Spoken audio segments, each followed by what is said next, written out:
Milé krásne dušičky, dnes by som sa chcela s vami podeliť o jeden veľmi osobný príbeh. A síce by som chcela ním poukázať na to, že keď necháte svoju intuíciu, aby vás viedla, tak vám dá možnosť zoznámiť sa s úžasnými ľuďmi. V novembri v roku 2023, keď som sa vrátila z jednej cesty do zahraničia, som bola plná eufórií a naladenia z toho, kým som a ako žijem. Jednu noc som sa skoro nad ránom zobudila na to, že mnou prechádzala obrovská energia a vnútro mi hovorilo: Dari, musíme ísť tancovať. A ja si hovorím, čo, kde, ako tancovať, čak ja už nechodím do klubu dobrých 10 rokov. A vnútro hovorilo, nie, musíme ísť dneska tancovať. Takže prvá vec ráno, keď som sa zobudila, bolo, že som naťukala do Google nejaká akcia v Bratislave. V KCčku je nejaká akcia. Nikdy som tam nebola, ale vedela som, že mám kúpiť 2 lístky, takže som kúpila 2 lístky. A vnútro mi hovorilo, že ono mi ukáže človeka, ktorého tam mám zavolať. Hovorím si, toto je už pekne šialené. Takže som skúsila zavolať kamarátke, že či by nešla so mňou. Ona povedala, že nechce ísť. Takže hovorím si, fajn, asi na schvál nikoho nenájdem. Takže nakoniec nastal večer a išla som sama do mesta s tými 2 lístkami. Vnútro mi hovorilo, že mi ukáže človeka, ktorého mám osloviť a spýtať sa ho, či by nechceli so mňou. Takže hovorím si, fajn. Takže kráčam celou tou cestou od svojho domu až do mesta a vnútri samej seba sa pýtam, je to tento človek? Nie. Je to tento človek? Nie. Vôbec som netušila, či to bude muž alebo žena, či to bude mladý alebo starý človek. Proste som naozaj netušila. Brala som to tak, že možno len niekomu mám spríjemniť piatkový večer a hlavne sebe, lebo som si chcela zatancovať. A ako kráčam tým mestom, už je tak 10 minút predtým, ako táto akcia mala začať a stále nikde nikoho, tak si hovorím, super, asi mi šibe, takže môžem ísť rovno domov. V tom momente ma nejaká čierna farba ofrkala a úplne mi zašpinila celé nohavice. A to už bol vrchol a hovorím si, super, ešte som aj zasraná a môžem ísť domov.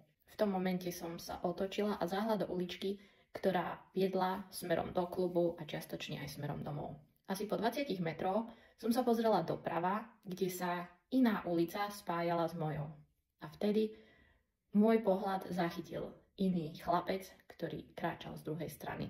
A tak sme sa na seba asi tak pár sekúnd pozreli a potom každý sme kráčali svojou cestou a vtedy mi vnútro povedalo, to je on.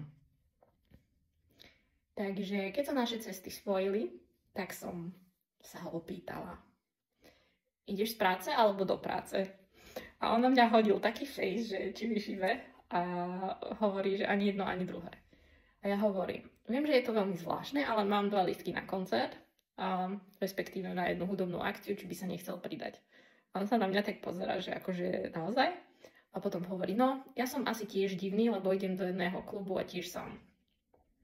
A nakoniec súhlasil s tým, že pôjdeme spolu. Takže sme išli spolu do tohto klubu a bolo to fajn, aj keď bol taký strnulý a nechcel veľmi tancovať, ale myslím, že bol veľmi rád, že sa má s kým porozprávať. A myslím, že je to čiastočne komplikovaná osobnosť. A s týmto chalanom sme sa stretávali pravidelne asi mesiac alebo 2. A však potom som išla do zahraničia na 3 mesiace a cítila som, že potrebujem priestor pre seba. Takže som ho poprosila, aby sme zredukovali náš kontakt, avšak on to veľmi neakceptoval. Keď som ho poprosila, aby mi už nepísal, to neakceptoval už vôbec a došlo to do takého štádia, že som ho musela zablokovať. Prvýkrát v celom mojom živote som niekoho musela zablokovať. A tak to bolo asi rok a pol alebo tak. Nedávno mi prebehol tento chalan hlavou a moja myšlienka bola, že by som ho mala odblokovať na Instagrame. Takže som tak urobila a presne deň na to mi napísal, ako sa máš, nestretneme sa. A vtedy som si povedala, dobre, stačí. Aká je pravdepodobnosť, že mi ešte aj napíše, to vie, či mi písal celý predošlý rok, neviem.